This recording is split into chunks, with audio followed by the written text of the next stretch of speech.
మధ్య రాముడు గోపాలుడు ఉన్నటువంటి ఈ సమాంతర వ్యక్తి విద్యా ఓ మగుడాయమానం అని చెప్పక తప్పది. వాడ విద్యా వ్యవస్థలో ఉపాధ్యాయుడిగా ప్రవేశించి చివరగా మనందరి సహకారంతో మీ అందరి ప్రేమానురాగాలతో శాసన మండలి సభ్యులుగా ఎంపికైనటువంటి తన పదవీ కాలంలో అనేక సమస్యలకు పరిష్కారాన్ని అందించి ఇవాళ ఎమ్మెల్సీ గారంటే ఇలా ఉండాలి అన్న చందంగా ద రాక్ మోడల్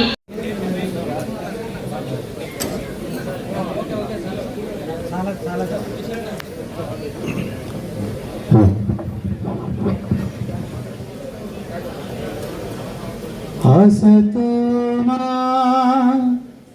सद्गमय तमसोमा ज्योतिर्गमय विद्योर्मा अमृतंगमय ओम शांति शांति शांति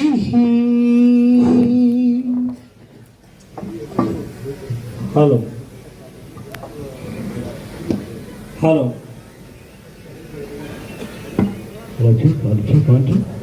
ఓకే ఓకే. మరి తిరిగి పెద్దలు మహానుభావులకు పూలమాలలు ఇవ్వవలసిందిగా కోరుకుంటూ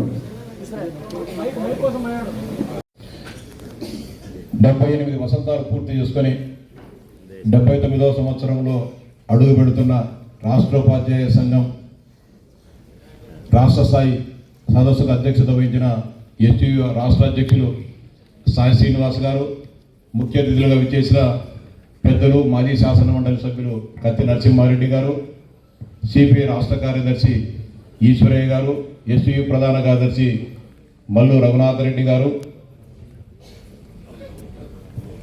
సుధీర్ గారు, కోటేశ్వరరావు గారు, గాదుల నాగేశ్వరరావు గారు, సురేష్ బాబు గారు, తిమ్మన్న గారు, ఇక్కడికి రాష్ట్రం నలుమూల నుంచి విచ్చేసిన ఉపాధ్యాయులందరికీ హృదయపూర్వక స్వాగత సుమాంజలు తెలియజేస్తా ఉన్నా. చాలా సంతోషం. కడప జిల్లాలో కడప పట్టణంలో ఎస్టీయూ రాష్ట్ర మహాసభలు జరపడం, 2 రోజుల పాటు జరుగుతున్న ఈ మహాసభలకు కడప జిల్లా ఎస్టీయూ శాఖ ఆతిథ్యం ఇవ్వడం చాలా సంతోషించదగ్గ విషయం. ముఖ్యంగా సిపిఐ రాష్ట్ర కార్యదర్శిగా ఇటీవలనే ఎన్నికైన సోదరులు మిత్రులు మా పక్క గ్రామ వాసిన గుజ్జల ఈశ్వరయ్య గారికి సందర్భంగా శుభాభివందనలు తెలియజేస్తా ఉన్నా. విద్యార్థి దశ నుంచే విద్యార్థుల సమస్యల పోరాటం కోసం అనేక సంవత్సరాల పాటు పోరాటం జరిగింది. తర్వాత యువజన సమస్యలు, నిరుద్యోగుల తరఫున ఈ రాష్ట్రంలోని అనేక సమస్యలపైన ఏఐఎస్ఎఫ్ కార్యదర్శిగా పోరాటాలు, నాయకత్వం వహించడం జరిగింది.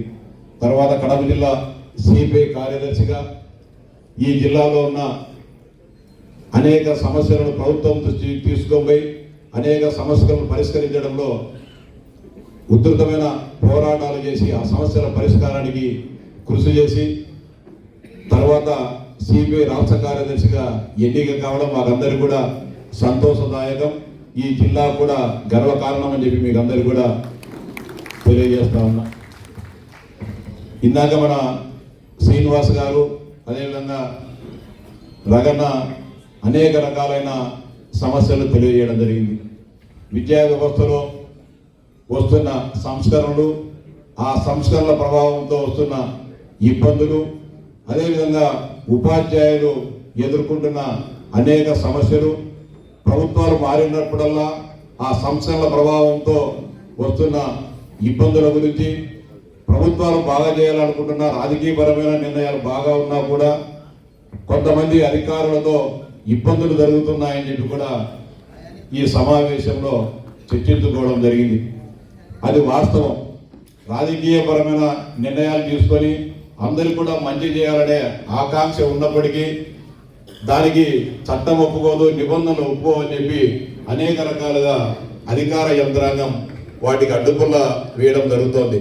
అంటే గతంలో మన ప్రభుత్వానికి మేము దూరంగా ఉన్నప్పుడు నిజమే అనుకునే వాళ్ళం, కానీ ప్రభుత్వానికి దగ్గరగా ఉండి ఇటీవల నేను ఉపాధ్యాయ ఎమ్మెల్సీ కానప్పటికీ మీ అందరి అన్నదండలతో మీ అందరి ఆశీర్వాదాలతో మీరందరూ కూడా మద్దతు ఇచ్చి మీతో పాటు మీ కుటుంబ సభ్యులు మీకు తెలిసిన వాళ్ళందరితో కూడా ఓట్లు వేసి నన్ను గ్రాడ్యుయేట్ ఎమ్మెల్సీగా గెలిపించినందుకు, నా గెలుపులో మీ అందరి ఉపాధ్యాయ లోకం భాగస్వామ్యం ఉన్నందుకు బాధ్యతగా నేను కూడా ఉపాధ్యాయులు ఎదుర్కొంటున్న అన్ని సమస్యలను నా దృష్టికి కానీ మా సహచర శాసనమండలి దృష్టికి వచ్చిన అన్ని సమస్యలను కూడా ప్రభుత్వం దృష్టికి తీసుకొని పోయి మీ తరఫున మేము అధికార పార్టీలో ఉన్నప్పటికీ కూడా ప్రతిపక్ష పాత్ర పోషిస్తూ పోరాటం జరుగుతోంది. నా మీద ఫిర్యాదులు చేస్తున్నారు ఐఏఎస్ అధికారులు మంత్రి గారికి, ముఖ్యమంత్రి గారికి. సార్, మీ ఎమ్మెల్సీలు మాకు మద్దతుగా మాట్లాడడం లేదు, ఎంతసేపు ఉపాధ్యాయ సమస్యలు, ఉపాధ్యాయులకు ఆసౌకర్యం కల్పించండి, లేకుంటే మనం తీసుకున్న విధానాల వల్ల ఉపాధ్యాయులకు ఈ ఇబ్బంది వస్తుందని చెప్పి ఎంతసేపు ప్రతిపక్ష పాత్ర పోషిస్తున్నారు తప్ప అధికారానికి ప్రభుత్వానికి మద్దతు తెలపడేలాదని చెప్పి మా మీద రోజు కూడా ఫిర్యాదు చేయడం జరుగుతుంది.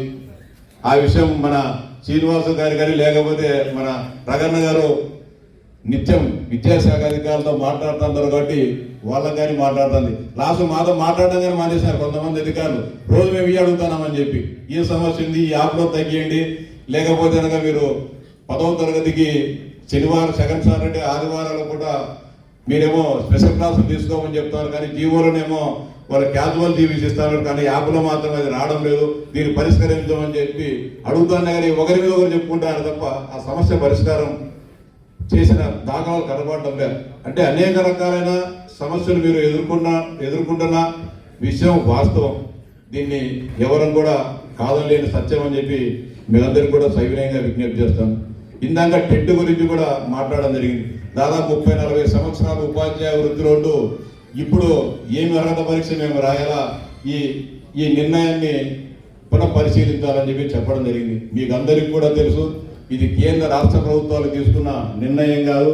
పశ్చిమ బెంగాల్కు సంబంధించిన ఒక మైనారిటీ ఇన్స్టిట్యూషన్కి సంబంధించిన ఒక సమస్య సుప్రీంకోర్టు దృష్టికి పోయినప్పుడు ఆ సుప్రీంకోర్టు ఇచ్చిన తీర్పు మేరకే టెట్ రాయాలనే నిబంధన ఆదేశాలు కూడా రావడం జరిగింది. ఖచ్చితంగా మీకు అందరికీ కూడా హామీ ఇస్తా ఉన్నా, తెలుగుదేశం ఎన్డీఏ ప్రభుత్వం తరఫున ఎవరు కూడా ఆందోళన చెందాల్సిన పని లేదు. ఎవరు కూడా టెట్ రాయకోకుండా చేసే బాధ్యత మేము ఆల్రెడీగా విద్యాశాఖ మంత్రి గారు దృష్టికి తీసుకోమైనా ఆయన కూడా స్పష్టమైన హామీ ఇవ్వడం జరిగింది. సుప్రీంకోర్టులో మనం రివిజన్ పిటిషన్ వేస్తాం. అవసరమే సుప్రీంకోర్టులో కూడా మళ్ళీ అదే విధమైన తీర్పు వస్తే కేంద్ర ప్రభుత్వం ద్వారా చట్ట సవరణ చేయించడమా, అక్కడ కూడా మనం విఫలమైతే మన రాష్ట్రంలో ఉండే టెట్ ఎవరైతే రాయాల్సి ఉంటారో వాళ్ళకి ఎలాంటి ఇబ్బంది లేకుండా చేసే బాధ్యత మనం తీసుకుంటాం. నా తరపున మీరు చెప్పని చెప్పి ఆ రోజే చెప్పడం జరిగింది. ఆ రోజు మేము సచివాలయం బయటనే మీడియా ద్వారా కూడా అందరు కూడా తెలియజేయడం జరిగింది. అలాగే ఇటీవల అంటే గత 7 నెలల ఒక సంవత్సరం అనుకుంటాం, సంవత్సరం క్రితమే అన్ని యూనియన్లతో కూడా గౌరవ విద్యాశాఖ మంత్రి గారు అందరితో కూడా సమావేశాలు ఏర్పాటు చేసి మాట్లాడుకోవడం జరిగింది. అంటే ఉపాధ్యాయులు, అదేవిధంగా పాఠశాలలోని మౌలిక సౌకర్యాలు, ఏ విధంగా విద్యా వ్యవస్థలో సంస్కరణలు తీసుకొని రావాలి, ఏ విధంగా ప్రభుత్వ బడులను బలోపేతం చేయాలి, ఏ విధంగా ఈ రాష్ట్రంలో ఉండే పిల్లలను ప్రైవేట్ పాఠశాలలకు కాకుండా ప్రభుత్వ పాఠశాలకు వచ్చే విధంగా ఏ విధంగా మనం ఆకర్షించాలి, ఏ విధంగా కార్యక్రమాలు చేయాలనే దానిపైన దాదాపు 2-3 గంటల పాటు అన్ని ఉపాధ్యాయ సంఘాలతో కూడా మాట్లాడడం జరిగింది. ఈ విషయం కూడా మీకు అందరికీ కూడా తెలుసు. గౌరవ విద్యాశాఖ మంత్రి గారు చెప్పేది ఒకటే, అందరం కూర్చొని మాట్లాడుకుంటే సమస్యలు పరిష్కారం అవుతాయి. ఈ రోజు కాకుంటే రేపు పరిష్కారం అవుతాయి, మన్నాడు పరిష్కారం అవుతాయి. కాబట్టి నిరంతరం మనం మాట్లాడుకుంటామని చెప్పిన నేపథ్యంలోనే కమిషనర్ గారి కార్యాలయంలో ప్రతి శుక్రవారం కూడా ఉపాధ్యాయ సంఘాలు అధికారులతో ప్రతి సమావేశాలు ఏర్పాటు చేయడం జరుగుతుంది. ఆ సమావేశాలు జరుగుతున్నప్పటికీ కూడా కొన్ని సమస్యలు ప్రతి శుక్రవారం చెబుతున్నప్పుడు కూడా పరిష్కారం కాని విషయం మాత్రం వాస్తవమే. నేను కూడా ఒప్పుకుంటాను దీనికి. కానీ అది పరిష్కరించాల్సిన వ్యక్తుల ఆలోచన విధానంలో ఉన్న తేడాల వలన ఆ సమస్యలు పరిష్కారం కావడం లేదని కూడా మేము గమనించడం జరిగింది. అదేవిధంగా ఇటీవలనే లాంగ్వేజ్ పండిట్స్కు సంబంధించిన ప్రమోషన్స్ విషయం కూడా అనేక సంవత్సరాలుగా పెండింగ్లో ఉండడం జరిగింది. అంటే మనం ఉపాధ్యాయులను ఒకరికి ప్రమోషన్ ఇవ్వాలని ఒకరికి ఇవ్వకూడదని చెప్పి కోర్టులోకి పోవడంతో ఆ సమస్య ప్రభుత్వం కూడా పరిష్కరించలేని పరిస్థితుల్లో కోర్టులో ఉన్నప్పటికీ కూడా లోకేష్ బాబు గారు సరే ఏమైతుంది ధైర్యంగా దానిపైన నిర్ణయం తీసుకొని ఈ రాష్ట్రంలో ఉండే లాంగ్వేజ్ పండిట్స్ అందరికీ కూడా ప్రమోషన్స్ ఇచ్చేదానికి నిర్ణయం కూడా తీసుకోవడం జరిగింది. అలాగే ఇటీవల చాలా మంది ఉపాధ్యాయులంతా చెప్పడం జరిగింది 10వ తరగతిలో మెరుగైన ఫలితాలు సాధించడం కోసం సెలవు రోజుల్లో కూడా మమ్మల్ని క్లాసులు తీసుకోమని చెప్పడం జరుగుతుంది. కానీ దానికి సంబంధించి సిఎల్ ఇస్తామని చెప్పినప్పటికీ ఆ యాప్లో ఇంప్లిమెంట్ దాన్ని యాడ్ చేయలేదు. దానివల్ల మా కొంత ఇబ్బందికరంగా ఉపాధ్యాయుల ఆందోళన ఉందని చెప్పడం జరిగింది.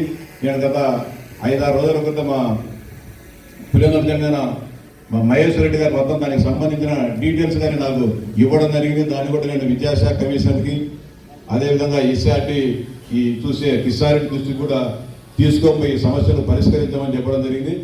ఈ వారంలోనే ఆ సమస్యను దగ్గరుండి పరిష్కరించే బాధ్యతలు తీసుకుంటామని చెప్పి వీళ్ళందరికీ కూడా సవినయంగా తెలియజేస్తా ఉన్నా. అదేవిధంగా యూనిఫైడ్ సర్వీస్కి సంబంధించిన సమస్య భారతదేశానికి స్వాతంత్రం వచ్చినప్పటి నుంచి ఉంది. ఇదంటే ఎడతగని నిరంతరము ఈ సమస్య నానుతా ఉంది. అంటే ఒక సందర్భంలో పరిష్కారం అవుతుందనే సందర్భంలో రాష్ట్రపతి నుంచి ఆ బిల్లు వెనక్కి రావడంతో ఇబ్బంది జరిగింది. ఇటీవలనే గౌరవ విద్యాశాఖ మంత్రి గారు దానిపైన కూడా అధికారులతో చర్చించడం జరిగింది.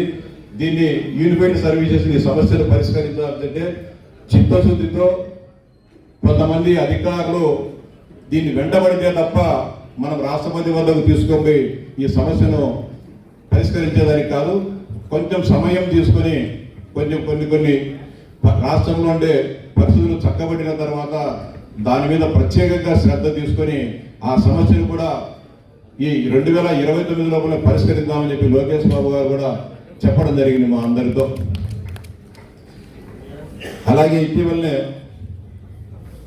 కౌన్సిలింగ్ సంబంధించి కూడా ఈ ట్రాన్స్ఫర్కి సంబంధించి కూడా ఈ ప్రభుత్వం ట్రాన్స్ఫర్ తీసుకొని రావడం జరిగింది. అంటే రాజకీయాలకు అతీతంగా ఏ రాజకీయ నాయకుల దగ్గరికి పోతేనే మాకు ఫలానా పోస్టింగ్లు వస్తాయనే ఆ భయాందోళనలు లేకోకుండా ట్రాన్స్ఫర్ కూడా తీసుకొని రావడం జరిగింది.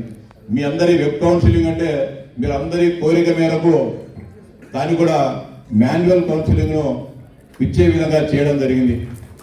ఈ మాన్యువల్ కౌన్సిలింగ్ వచ్చిన తర్వాత మీరందరే చెప్పడం జరిగింది ఎక్కడ కూడా ఏ పోస్ట్ కూడా బ్లాక్ చేయొద్దని చెప్పి. కానీ అందరూ కూడా బ్లాక్ చేయలేదు కాబట్టి అందరూ మంచి పోస్టులు కోరుకోవడం జరిగింది. కానీ ఇందాక చెప్పారు ట్రాన్స్ఫర్లో కొన్ని జిల్లాల్లో కొంతమంది బదిలీ అయినప్పటికీ కూడా ఆ ప్లేస్ నుంచి వాళ్ళు బదిలీ అయిన ప్రాంతానికి ఇంకా రావలేదని చెప్పి దానికి కారణం మనమే.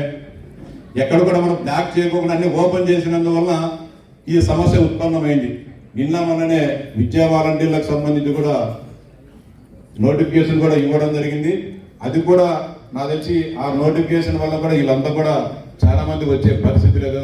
40 మందో 50 మందో సర్దుబాటు అవుతారేమో తప్ప ఈ జిల్లాలో కడప జిల్లాలో నాకు తెలిసి 187 మందో 190 మందో ఉన్నారు. ఇంకా ఒక 100 మందికి ఆ సమస్య ఇబ్బందికరంగా ఉంది. దాన్ని కూడా ఏ విధంగా చేయాలని దానిపైన రోజు ఒక 10 మందిని నాకు ఫోన్లు చేస్తారంటారు. మా పరిస్థితి ట్రాన్స్ఫర్ యాక్ట్ పెట్టినారు కదా, ట్రాన్స్ఫర్ యాక్ట్ అంటే మేము ఈయనే ఉంటామని చెప్పి మాట్లాడుతున్నారు. ఆ సమస్య కూడా ఖచ్చితంగా పరిష్కారం చూపించడం జరుగుతుంది. అలాగే పాఠశాల బలోపేతం చేయడము లేకుంటే అదేవిధంగా మోడల్ ప్రైమరీ స్కూల్స్ ఇంప్లిమెంట్ చేయడం జరిగింది. దానికి గాను గత అనేక సంవత్సరాలుగా పెండింగ్లో ఉన్న ఉపాధ్యాయ ఖాళీలన్నింటినీ కూడా రాష్ట్ర ప్రభుత్వం భర్తీ చేయడం జరిగింది. దాదాపు 3-4 నెలల కాల వ్యవధిలోనే 16,000 ఉపాధ్యాయుల పోస్టులను భర్తీ చేసి అనేక పాఠశాలల్లో విద్యార్థులకు చదువు చెప్పే వాళ్ళు లేరనే అనే మాట రాకుండా చేయడం జరిగింది. మళ్ళీ ఇప్పుడు జనవరిలో వచ్చే నెలలో కూడా మరో డిఎస్సి నోటిఫికేషన్ కూడా ఇవ్వడం జరుగుతోంది. ముఖ్యంగా అలాగే అంటే నేను శాసనమండలి సభ్యుల పరిధిలో ఉమ్మడి కడప, కర్నూలు, అనంతపురం జిల్లాల్లో ఉండే మా దృష్టికి వచ్చిన అనేక సమస్యలన్నింటినీ కూడా నేను ప్రభుత్వం దృష్టికి పోవడం, లేకపోతే విద్యాశాఖ ఉన్నతాధికారుల దృష్టికి తీసుకోకపోవడం జరుగుతుంది. అలా కాని పరిస్థితుల్లో కూడా నిర్మమాటంగా దయా దాక్షిణ్యం కూడా లేకోకుండా విద్యాశాఖ అధికారులపై చర్యలు కూడా తీసుకోమని మంత్రి గారి దృష్టికి పోయి ఆ విధంగా కూడా చేయడం జరిగింది. ఇటీవలే అకారణంగా దాదాపు 900 మంది టీచర్లకు అపారు ఎంటర్ చేయలేదని చెప్పి అప్పుడుండే మా కడప డిఈఓ గారు నోటీసులు ఇస్తే ఇచ్చిన తక్షణమే వెంటనే ఆ రోజు పోతే 6 గంటలు చేస్తే 9 గంటల లోపల వాటన్నిటిని కూడా ఉపసంహరింపజేసి ఉపాధ్యాయుల్లో ఆందోళన కారణమైన అధికారిని వారం 10 రోజుల్లోనే ఈ జిల్లా నుంచి డిఈఓ కూడా బదిలీ చేయించడం జరిగింది. ఈ జిల్లా వాళ్ళందరికీ కూడా తెలుసు. అదేవిధంగా ఇటీవల కర్నూలు జిల్లాలోనే ఇదే విధమైన సంఘటన జరిగింది. ఏది పిఎంసీకి సంబంధించిన ఈ డేటాను కరెక్ట్గా ఎంటర్ చేయలేదని, లేకపోతే కొన్ని రికార్డులు సరిగా లేదని చెప్పి అక్కడుండే డిఈఓ గారు కూడా దాదాపు 540 మంది ఈ ఎంఈఓల పైన లేకపోతే హెడ్ మాస్టర్లకు నోటీసులు ఇస్తే మా దృష్టికి వచ్చిన తక్షణమే అది ఒక్క నోటీసు బయటికి పోయినా కూడా క్షమించేయాలని చెప్పి డిఈఓ గారికి అదే రోజు చెప్పడం జరిగింది. దానికి పనిష్మెంట్గా డిఈఓ గారు కూడా బదిలీ కావడం జరిగింది. ఈ విషయాన్ని మీకు అందరూ కూడా సవినయంగా విజ్ఞప్తి చేస్తాను.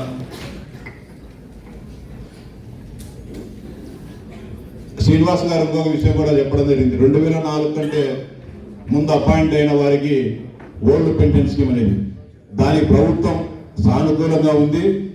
దానికి గౌరవ ముఖ్యమంత్రి గారు, ఆర్థిక శాఖ మంత్రి గారు, విద్యాశాఖ మంత్రి గారు దాదాపు ఆమోదం తెలపడం జరిగింది. ఇంకా మనకు రావాల్సింది విధానపరమైన నిర్ణయం తీసుకొని జీవో విడుదల కావడం.